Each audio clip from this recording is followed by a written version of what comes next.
Hello बच्चों। Last class के अंदर हमारा जो टॉपिक हुआ था moment of inertia, centre of मास, और हम सभी टॉपिक खत्म कर चुके हैं। आज का टॉपिक है रेडियस ऑफ गायरेशन। ठीक है, रेडियस ऑफ गायरेशन क्या होता है एंड हम रेडियस ऑफ गायरेशन कैलकुलेट क्यों करते हैं, क्या जरूरत है वो हम समझते हैं। मैंने जैसे कि हेडिंग डाल रखा रेडियस ऑफ गायरेशन, मैं इसको समझा देता हूँ, बट मैं इसका एक ओवरव्यू देता हूँ, उसके बाद समझा। देखो जैसे क्या होता है, सेंटर ऑफ मास अपने को पता है क्या होता है सेंटर ऑफ मास, और मोमेंट ऑफ इनर्शिया पता अपने को क्या होता है। तो देखो जैसे मान लो कि जैसे ये सिस्टम है, ये कोई कैसे करके कोई ऐसी बॉडी है ना। इस बॉडी का ये है एक्सिस ऑफ रोटेशन, ये है एक्सिस ऑफ रोटेशन है। यहाँ पर m1 मास है, यहाँ पर m2 मास है, यहाँ पर m3 मास है, यहाँ पर mn मास है। ऐसे करके m1 m2 mn और m3 m4। बेटा इसकी जो रोटेशनल एक्सिस से दूरी है r4 r3 rn r2 r1 ऐसे करके। तो अगर मैं इसका मोमेंट ऑफ इनर्शिया निकालूंगा तो मोमेंट ऑफ इनर्शिया क्या होगा भाई बताओ। हाँ, mr square basically m1 r1 square, m2 r2 square, m3 r3 square. मतलब इस पूरे सिस्टम की वजह से जो मोमेंट ऑफ इनर्शिया आएगा वो आएगा m1 r1 का स्क्वायर प्लस में m2 r2 का square s on mn rn का स्क्वायर। ठीक है ना, ये ओके जी। नाउ अब रुक जाओ ध्यान से। अब इस पूरे सिस्टम का एक सेंटर ऑफ मास भी होगा, पूरे सिस्टम का एक सेंटर ऑफ मास भी होगा। तो क्योंकि पूरे सिस्टम का एक सेंटर ऑफ मास होगा, जब मैं उस पूरे सिस्टम का सेंटर ऑफ मास देखूंगा तो यहाँ कहीं कहीं तो होगा। मैं कंसीडर कर लेता हूँ इसका जो सेंटर ऑफ मास हो यहाँ पर होगा। मैं मान लेता हूँ इसका सेंटर ऑफ मास यहाँ पर होगा, मान लेता हूँ ऐसे करके कैपिटल M। ठीक है ना, ये सेंटर ऑफ मास है and this is the distance between centre of mass and axis of rotation. मैं उसको मान लेता हूँ K। तो मुझे एक बात बताओ, इस सेंटर ऑफ मास का मोमेंट ऑफ इनर्शिया होगा कि नहीं होगा? होगा। तो मैं लेट से मैं कह लेता हूं कि moment of inertia centre of mass that is mk square ऐसे करके। तो रेडियस ऑफ गायरेशन क्या होता है? आसान, कुछ दिक्कत नहीं। रेडियस ऑफ गायरेशन क्या होता है? वो डिस्टेंस जो जिसके ऊपर सेंटर ऑफ मास की वजह से जो मोमेंट ऑफ इनर्शिया बन रहा है, वो मोमेंट ऑफ इनर्शिया पूरे सिस्टम की वजह से जो मोमेंट ऑफ इनर्शिया बन रहा है उस मोमेंट ऑफ इनर्शिया के बराबर हो, वो डिस्टेंस कहलाती है रेडियस ऑफ गायरेशन। क्या कहलाती है? Radius of gyration। दोबारा मैं इसको समझा देता हूं। देखो, the radius of gyration of a body about its axis of rotation may be defined as the distance from the axis of rotation at which whole mass of the body were concentrated। मतलब वो दूरी axis of rotation से जहां पूरे system का मास concentrated हो, मतलब centre of मास की दूरी, सेंटर ऑफ मास की दूरी concentrated, it's moment of inertia, मतलब इस सेंटर का moment of inertia about given axis would be same as with the actual distribution of mass। मतलब actual distribution of mass मतलब सभी के वजह से जो moment of inertia बन रहा है वो moment of inertia will be equal to moment of inertia of center of mass of that body। तो वो जो दूरी है, वो जो distance है, वो कहलाता है radius of gyration। आई मेरी बात समझ में? ठीक है ना। एक और स्टेटमेंट मैंने लिख रखी है, it is the distance from axis of rotation at which whole mass of body concentrated. ये एक्सिस ऑफ रोटेशन से वो डिस्टेंस जहां पर सारा का सारा मास कंसंट्रेट होता है, then its moment of inertia will be equals to moment of inertia due to various mass. तो उसकी वजह से जो मोमेंट ऑफ इनर्शिया होता है वो सभी जो दूसरे मास होते हैं उनके मोमेंट ऑफ इनर्शिया के, उसकी वजह से मोमेंट ऑफ इनर्शिया होता है वो सभी मास जो होते हैं उनके मोमेंट ऑफ इनर्शिया क्या होता है? बराबर। Clear concept? ध्यान रखेंगे, समझ में आया सबको? This is the radius of gyration. मेरी बात समझ में आई सबको एकदम बढ़िया से? डन। अब इसकी हम एक्सप्रेशन देखेंगे, तो बेटा फटाफट नोट कर ले, फिर हम आगे चलते हैं। ओके, अब हम इसकी एक्सप्रेशन देखते हैं, expression for radius of gyration. ठीक है ना। तो let us consider that body, एक बॉडी कंसीडर कर लेते हैं, सबके उसके मास ढेर सारे ऐसे करके, और ये हो गया m1 mass that is r1 axis of rotation से दूरी, m2 mass that is r2 दूरी, और ऐसे करके mn mass that is rn दूरी ऐसे करके, and there will be a centre of mass capital M और इसकी दूरी k। ठीक है ना। तो let us consider an particle system having various distance from axis of rotation, उसकी अलग अलग दूरी हो एक्सिस ऑफ रोटेशन से। ठीक है ना। देन मोमेंट ऑफ इनर्शिया, उस केस के अंदर मोमेंट ऑफ इनर्शिया क्या होगा? Then moment of inertia I is equals to m1 r1 का स्क्वायर प्लस में m2 r2 का square s on mn rn का square. Are you getting my point? आई बात समझ में? ये हो गया डिफरेंट मास की वजह से बनने वाला मोमेंट ऑफ इनर्शिया। ये हो गया डिफरेंट मास की वजह से बनने वाला मोमेंट ऑफ इनर्शिया। ओके, बात समझ में? ठीक है जी। अब देखो यहाँ पर जो सबका मास m1 m2 m3 मैं ऐसा लेट कर लेता हूँ कि सारे के सारे जो पार्टिकल्स हैं वो क्या है, आइडेंटिकल हैं। मैं ऐसा लेट कर लेता हूँ कि सारे के सारे पार्टिकल्स जो है वो क्या है, आइडेंटिकल हैं। ठीक है ना? तो यार n पार्टिकल है तो ऐसे मान लेते हैं m1 m2 m3 ऐसे बराबर हो गए, m1 is equals to m2 is equals to m3 so on, ऐसे mn तो सब बराबर m के हो गए। तो अगर सब बराबर हो गए तो I is become equals to m r1 का स्क्वायर r2 का स्क्वायर प्लस में I mean s on rn का स्क्वायर। ओके, अब मैं करता हूँ जितने पार्टिकल्स हैं उतने से मल्टीप्लाई और उतने से डिवाइड कर देता हूँ n नंबर ऑफ पार्टिकल्स। मैंने पहले कहा n नंबर ऑफ पार्टिकल्स, तो हर एक का मास m है, हर एक का मास क्या है, m है, और पार्टिकल कितने हैं, n है। तो n इंटू m क्या हो जाएगा बेटा, m इंटू n क्या हो जाएगा, कैपिटल M। नहीं समझ में आया? अरे टोटल मास जाएगा ना। अरे भाई पार्टिकल है 10, हर एक का मास है 2 ग्राम, तो टोटल मास कितना होगा, 20 ग्राम। बोलो हाँ या ना भाई? 10 पार्टिकल है, हर एक का मास 2 ग्राम मान लेते हैं, तो टोटल मास 20। तो टोटल मास ऐसे आ जाएगा कि टोटल मास ये इसको इससे मल्टीप्लाई करें नंबर ऑफ पार्टिकल्स तो आ जाएगा। यहाँ पर क्या बचा बेटा, r1 का स्क्वायर प्लस में r2 का स्क्वायर s ऑन rn का स्क्वायर डिवाइड बाय n। क्योंकि देखो बेटा मल्टीप्लाई डिवाइड दोनों एक साथ किया था, तो ये वाला तो यहाँ रह जाएगा और ये बन जाएगा total mass of that system. उसका मास बन जाएगा that is moment of inertia. ये हो गया, ये उसको मानता हूँ फर्स्ट इक्वेशन। अब सेकंड पॉइंट, पहला हो गया ये। अब देखो बेटा इसका कहीं सेंटर ऑफ मास होगा, तो moment of inertia due to centre of mass ऐसे कह लिखो, moment of inertia due to moment of inertia due to centre of mass. तो वो हो जाएगा I is equals to m k square, ऐसा हो जाएगा। मैंने आपको स्टेटमेंट में शुरू में ही कह दिया था कि moment of inertia due to all system of particle will be equals to moment of inertia due to centre of mass, and that distance at which moment of inertia due to centre of mass is equals to moment of inertia due to all particle including in system, that distance is known as radius of gyration। ये मैंने समझाया था, ये बताया था कि वो दूरी जिसमें पूरे सिस्टम का जो मोमेंट ऑफ इनर्शिया है और सेंटर ऑफ मास का जो मोमेंट ऑफ इनर्शिया, जो सेंटर ऑफ मास से दूरी है वो है रेडियस ऑफ गायरेशन।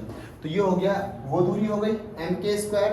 अब सेकंड इक्वेशन, तो क्योंकि मोमेंट ऑफ इनर्शिया बराबर होगा तो फ्रॉम फर्स्ट एंड सेकंड कर लेता हूँ, फ्रॉम फर्स्ट एंड सेकंड। तो ये हो जाएगा आपका m k square is equals to m r1 का स्क्वायर प्लस में r2 का स्क्वायर s ऑन rn का स्क्वायर डिवाइड बाय n। बेटा m से m चला गया तो k that is radius of gyration. ये आपका आ गया r1 का स्क्वायर प्लस r2 का स्क्वायर s ऑन rn का स्क्वायर डिवाइड बाय n।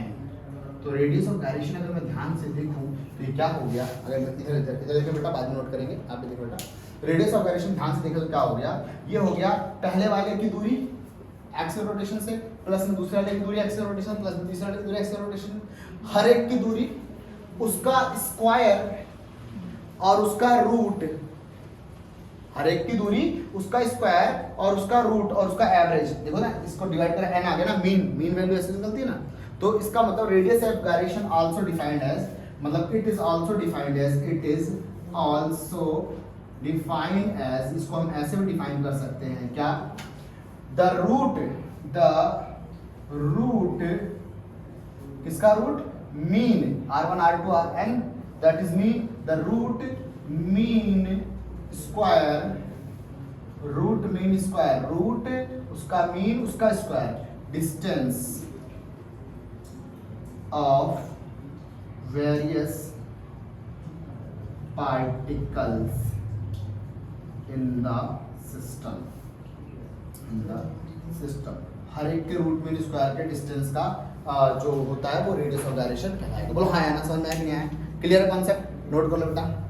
अब देखो बेटा हमारा नेक्स्ट टॉपिक है relation between torque end moment of inertia. Torque और मोमेंट ऑफ इनर्शिया में क्या होता है रिलेशन, तो मैं आपको एक बार याद दिला दूं, टॉर्क क्या होता है, ये होता है टॉर्क, ये होता है टॉर्क, और मोमेंट ऑफ इनर्शिया क्या होता है, ये होता है मोमेंट ऑफ इनर्शिया ना।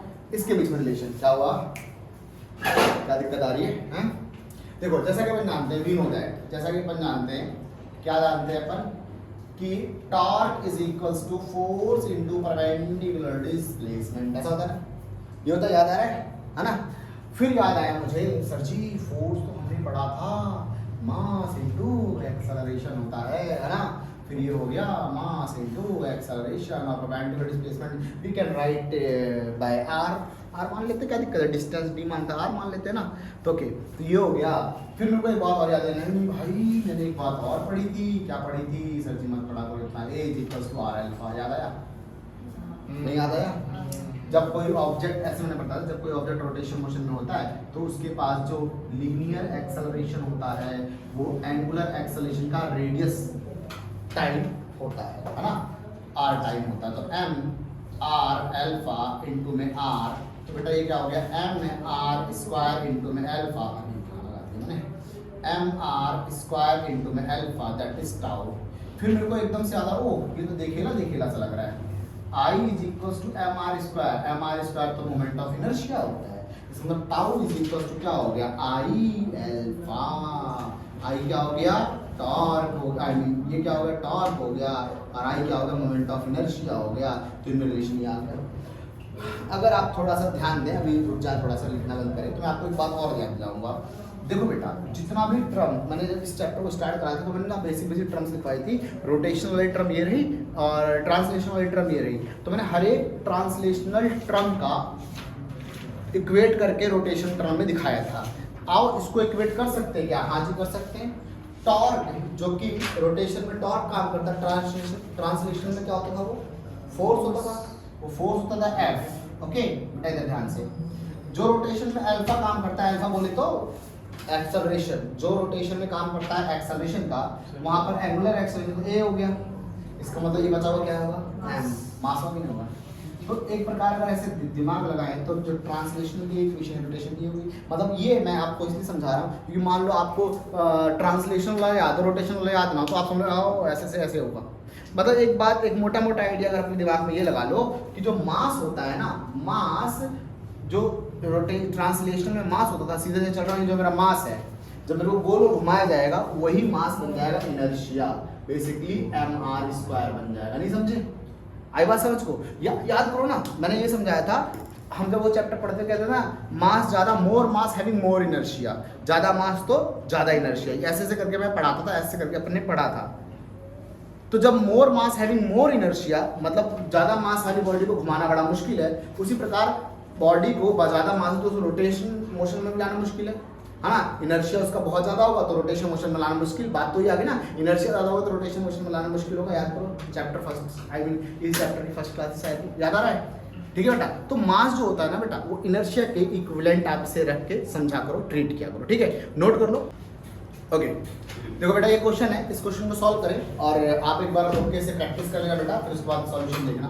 देखो अब ये क्वेश्चन है, अब मैं इसको दो डिपार्टमेंट में ऐसे बांट लेता हूँ। Show that radius of dilation of a circular ring and circular disc. बेटा एक रिंग है और एक डिस्क है। रिंग और डिस्क में ये फर्क होता है कि रिंग जो होती है अंदर से हॉलो होती है ऐसे करके, और डिस्क जो होती है पूरी भरी होती है। लेकिन कह रहा है about axis passing through their centre, मतलब ये दोनों की दोनों बॉडी जो है वो अपने सेंटर के अलॉन्ग रोटेट कर रही है। मतलब जो रिंग है वो भी ऐसे रोटेट कर रही है, ऐसे करके, ठीक है ना, ऐसे करके रोटेट कर रही है। और डिस्क है, डिस्क तो भरी होगी पूरी, डिस्क भी ऐसे ही रोटेट कर रही है, समझे ना, ऐसे। इसका जो रोटेशनल एक्सिस है उससे परपेंडिकुलर जा रहा है। रोटेशनल एक्सिस है डिस्क के और रिंग के क्या है, परपेंडिकुलर जा रहा है, ठीक है ना। अब कह रहा है कि आप कैलकुलेट करें, शो करें, मतलब दिखाएं कि रेडियस ऑफ डायरेक्शन जो है ना इसका, डिस्क का और रिंग का √2/1 है। ये हो गया रिंग हो गया, और इसको लेट कर लेता हूँ, डिस्क लेट कर लेता हूँ ऐसे करके, ये डिस्क हो गया।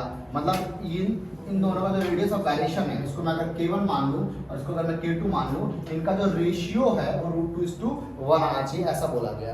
तो देखो अपन याद करते हैं, वी नो दैट डिस्क का मोमेंट ऑफ इनर्शिया, याद करो, वी नो दैट डिस्क का moment of inertia of disc क्या हो गया, वो 1 आई मीन mr²। क्या होता है बेटा, mr² होता है। बेटे जितने भी मोमेंट ऑफ इनर्शिया है ना, जितने लास्ट क्लास में मोमेंट ऑफ इनर्शिया आपको समझाया था, एनसीईआरटी के अंदर 8 डेटा दे रखे हैं, 8 डेटा के मोमेंट ऑफ इनर्शिया उसमें लिखा हुआ है। मैं वीडियो के अंदर तो उस डेटा को, उस पेज को अटैच कर दूंगा, लेक्चर के लास्ट में उस पेज को अटैच कर दूंगा, बट आप सभी के लिए वो पेज एनसीईआरटी से ओपन कर लेना। वो एनसीईआरटी के अंदर मिल जाएगा कि डिस्क, कोई डिस्क जब होती है, जब डिस्क घूमती है तो वो जो अपोजिशन क्रिएट करती है वो अपोजिशन होती है मास और उसके रेडियस का स्क्वायर। इतनी अपोजिशन क्रिएट करती है। मैं आपको थोड़ी थोड़ी बात याद दिलाता हूँ, थोड़ी थोड़ी बात बता देता हूँ। Moment of inertia of disc, moment of inertia of disc तो वो होता है mr स्क्वायर होता है, mr स्क्वायर होता है रिंग का mr स्क्वायर होता है। Moment of inertia of disc, disc का जो मोमेंट ऑफ इनर्शिया होता है 1/2 mr स्क्वायर होता है, ठीक है ना। सॉलिड स्फीयर, सॉलिड स्फीयर का जो मोमेंट ऑफ इनर्शिया होता है वो होता है 2/5 mr स्क्वायर होता है, ऐसे करके। तो बेटा मोमेंट ऑफ इनर्शिया याद है ना क्या होता है, मतलब रोटेट करने में जो अपोजिशन फील हो रहा है वो। तो रिंग को कितना अपोजिशन फील होता है, उसका मास उसकी रेडियस का स्क्वायर। और डिस्क को कितना रोटेशन पोजीशन फील होता है, उसका मास उसकी रेडियस का स्क्वायर डिवाइडेड बाय 2। और कोई स्फीयर मतलब अर्थ मान लो, अर्थ एक सॉलिड स्फीयर है। अब कोई अर्थ को अगर रोटेट कराना चाहे तो अर्थ कितना पोजीशन फील करा रही है, अर्थ कितना पोजीशन फील कर रही है, करवा रही है, मास अर्थ का, अर्थ की रेडियस का स्क्वायर और 2/5 इतना अपोजिशन। तो ये है उसके अपोजिशन की वैल्यू। मोमेंट ऑफ इनर्शिया इतना कि रोटेट करने में और रोटेट होने में जो अपोजिशन लगे वो मोमेंट ऑफ इनर्शिया होता है। तो ये मोमेंट ऑफ इनर्शिया की वैल्यू आ गई। अलग अलग डिवाइस या अलग अलग ऑब्जेक्ट्स इतना मोमेंट ऑफ इनर्शिया कर लगाते हैं अपने आप को रोटेट होने में, अपने आप को रोटेट करवाने में, ठीक है ना। तो 8 वैल्यूज है, उन सभी को याद रखना है। मैंने डिस्क और रिंग का आपको बता दिया। रिंग का मोमेंट ऑफ इनर्शिया होता है mr स्क्वायर, ठीक है ना।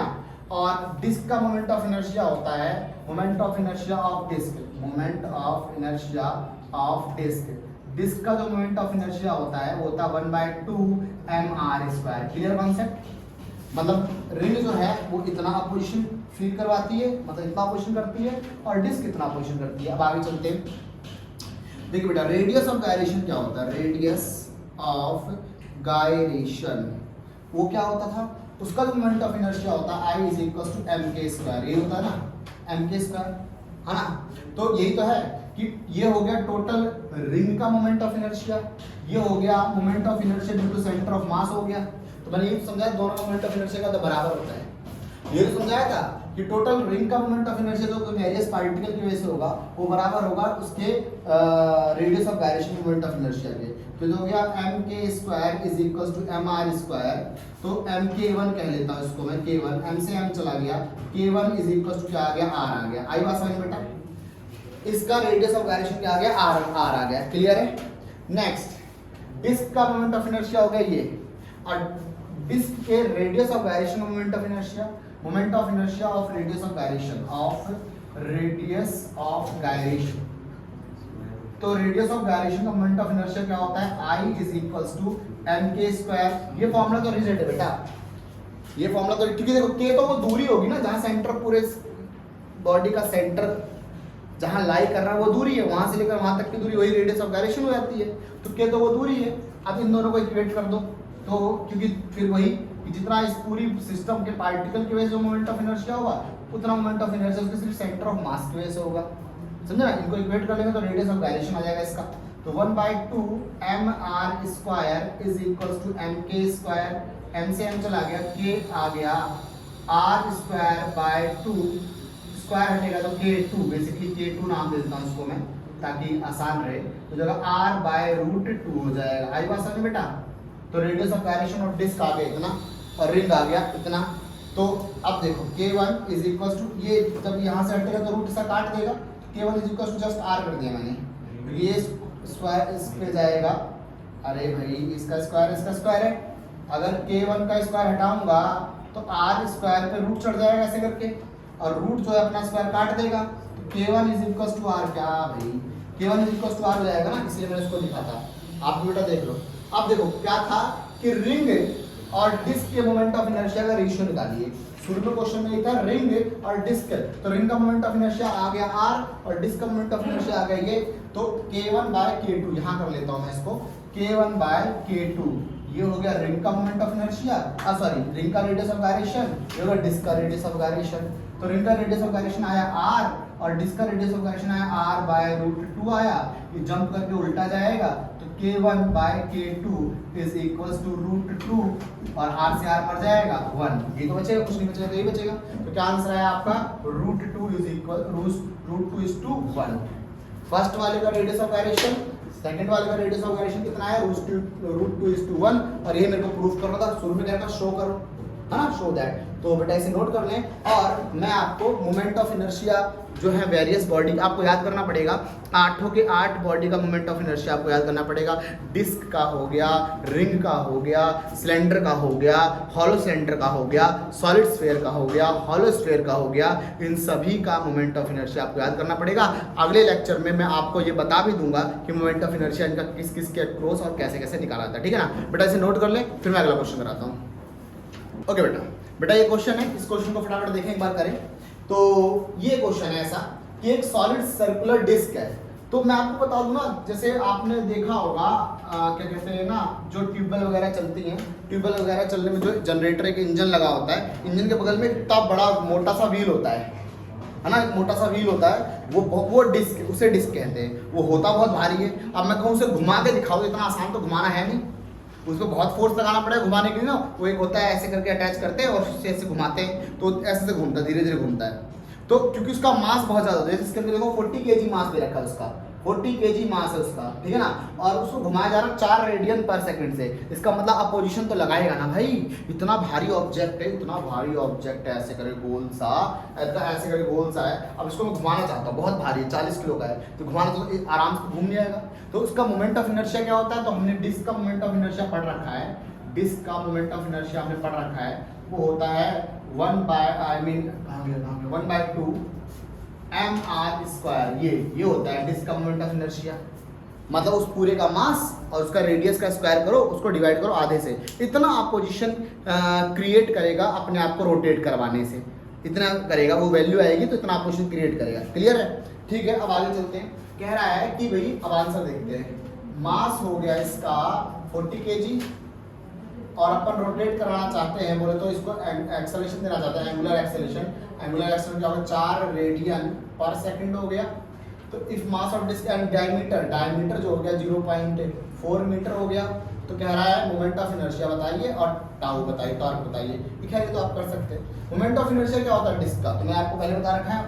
Moment of inertia of disk that is 1/2 mr² होता है, ठीक है ना बेटा। तो ये हो गया मोमेंट ऑफ इनर्शिया, हो गया I 1/2 और मेरा मास हो गया 40 kg, और रेडियस क्या हो गया डायमीटर 0.4 है, तो रेडियस 0.2 हो गया, 0.2 का स्क्वायर। इसे करेंगे तो 20 आएगा, इंटू में 0.04 आएगा। बोलो हाँ आना भाई, आएगा सर में। तो क्या आएगा आंसर, खैर बहुत छोटा आने वाला मुझे लग रहा है।